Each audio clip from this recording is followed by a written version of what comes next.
여러분 안녕하세요. 땅심농사. 자, 오늘은요 1만년 농업 1등 농업기술 땅심농사 기적의 촉성재배입니다.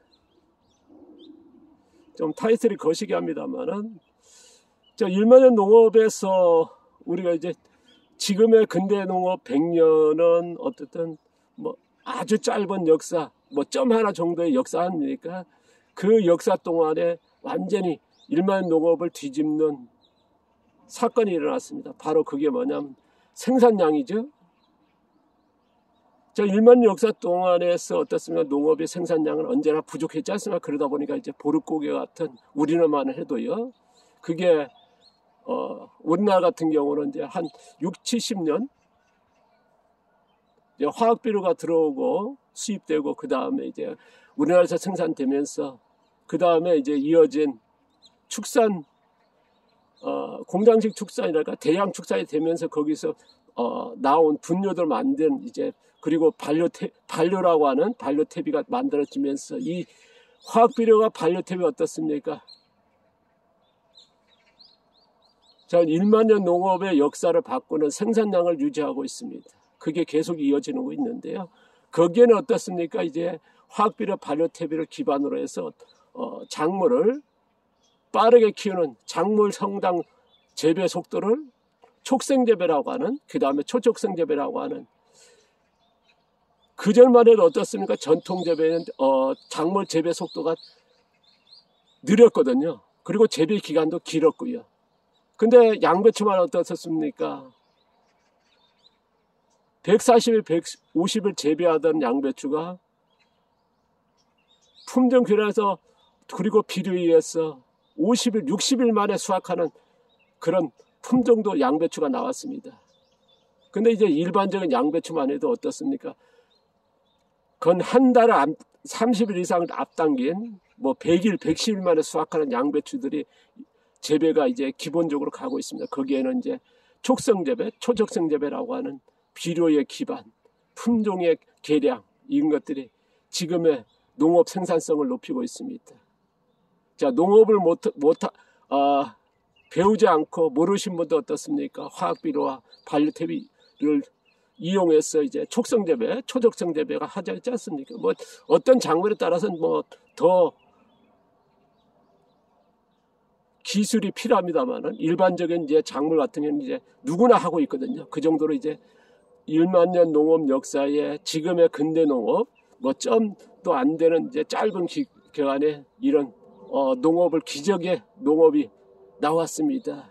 거기에는 촉생재배라고 하는 농업 방법이 큰 변화에 그리고 큰 기술이었지 않나 싶습니다.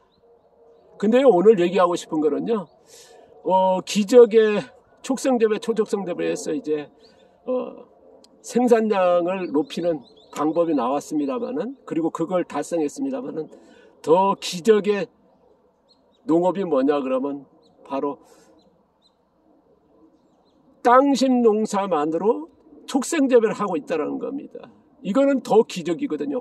아까 앞서 얘기한 화학비라든가 반료태비하면 당연하게 촉생재배, 초촉생재배 누구나 할 수 있습니다. 그런데 최근에 보면 이제 최근이 아니죠. 30년 동안에 종종 발견되고 많은 글과 영상, 지금도 영상이라든가 그런 글들, 사진들 너무나 흔하게 보일 겁니다. 제가 이제 올 봄에 집중적으로 일본의 땅심 농사는, 땅심 농사는 어떻습니까? 이제 뭐 화학비료라든가 화학농과 친환경 유기농 같은 경우는 이제 화학비료와 그 다음에 반료태비 같은 이걸 의존해가지고 촉성재배, 초촉성재배 간다 그러면 자연농 같은 거 어떻습니까? 땅심에 의해서 농사 짓는 거 아니겠습니까? 근데 땅심 농사만으로 촉성재배와 초촉성재배가 이루어졌다는 겁니다. 이건 놀라운 거거든요. 뭐 초촉성재배는 제가 이제 뭐 한둘 정도 봤고요. 나머지에 보면 촉성재배는 너무나 많습니다. 우리나라도 마찬가지고요. 우리나라에 보면 이제 일본이나 보면 무비료, 비료 안 하고도 촉성재배가 일어난다는 거. 되게 우리가 이제 작물 파종 기간이라는 시기가 있지 않습니까? 뭐 4월 말 5월 초가 될 겁니다. 그러면 한 달이나 두 달 따라 보면 이제 작물 재배 크기를 알 수 있거든요. 그거는 뭐겠습니까? 아마 누구나 농사 짓는 아실 겁니다. 촉성 재배를 키웠는지 촉성성 재배로 키우고 있는지 알 수 있거든요. 이게 아마 누구나 알고 있는, 하지만은 지금까지요, 우리가 이제 촉성 재배 초정성을 딱 두기만 했지, 화학농이나 친환경 유기농 같은 당연하게 그런 하지만은 땅심 농사의 자연농이 촉성 재배를 촉성 재배로 재배한다는 것은 놀라운 거거든요. 이런 기술이 있다라는 거 하다 보니까 어떻습니까? 어떻게 보면요, 잘못 받아들이고 왜곡되고 있고 그런 것들이 많이 있지 않나 싶습니다. 자, 화학농, 친환경, 유기농에 버금가는 작물 재배 속도, 촉성 재배에서 정말 생산량 그와 같은 그 이상을 생산한다. 순수하게 어떻습니까? 무비로 해서 자연농이라고 하는 땅심 농사로 해서 화학농, 친환경, 유기농의 이상을, 아니면 버금가게 생산량을 높인다고 하는 그런 글들이 흔할 겁니다. 아마 대표적으로 어떻습니까? 후쿠오카, 가오구치, 기무라, 아마 한 번쯤은 책을 봤을 것이고 아니면 들었을 겁니다. 그리고 따라하고 수많은 글과 영상과 지금도 나옵니다. 정말 땅심 농사만으로, 순수한 땅심 농사로서 아니면 무비로서 촉성 재배 작물, 정말 작물 재배가 가능할까? 그러한 작물 재배 속도를 유지할 수 있을까? 성장 속도를 유지할 수 있을까? 저는요, 이 질문을 던져봐야 된다 생각합니다. 왜냐, 이거는 굉장히 중요하기 때문에요. 정말 무비료로 순수한 자연농을 땅심으로써 촉성재배 된다 그러면 이거는 정말 기적일 겁니다. 이거는 모든 농업의 교과서가 돼야 되고 기반이 돼야 될 겁니다. 근데 안 되고 있거든요. 한데 촉성재배를 하고 있습니다.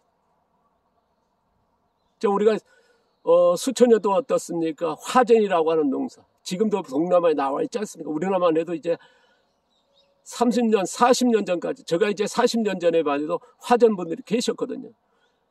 1년 농사 짓습니다. 2년째는 생산이 안 되니까 다른 곳에 2년차 아니면 3년차에 다른 수업을 또 개간해서 또 농사 짓습니다. 그리고 1, 2년차에 어떻습니까? 다른 이동하거든요. 그건 뭐겠습니까? 양분이 고갈되기 때문에. 근데 땅심만으로 촉성재배가 된다는, 나는 10년, 20년, 30년 했다고 하는, 그게 이루어진다면 이거는 정말 기적의 기적 아니겠습니까? 저는 이제 이거를 이제는요, 한 번쯤 생각해보고 이런 것들이, 뭐랄까요. 농업 발전에 의해서 한 번쯤 생각할 필요가 있고, 이런 내용들이, 이런 소개되는 것들이 정말 이제는 조금 뭐랄까요, 받아들일 건 받아들이고 어떻게 보면 좀 잘못된 거 있으면 수정할 필요가 있지 않나 싶습니다. 그래서 오늘 좀 조심스럽습니다만은 땅심 농사 촉성재배 여러분 어떻게 생각하시는지요? 저는 이제 화학농, 친환경, 유기농에서 촉성재배 당연하게 맞다 보는데요. 하지만은 땅심 농사만으로 촉성재배가 일어났다고 하는 수많은 영상과 사진과 그런 글들과 보면요,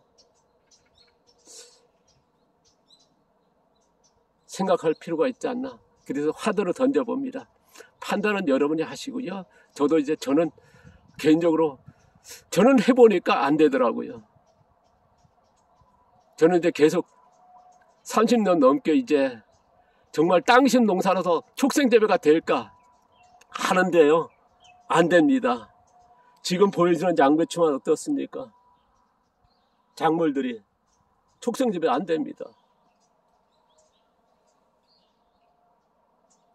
정말 느리게라는 지연재배밖에 안 되고 초지연재배밖에 안 됩니다. 하지만은 땅신 농사만으로 촉성재배를 하는 보면 야 어떤 기술일까? 저도 배우고 싶습니다. 감사합니다. 고맙습니다.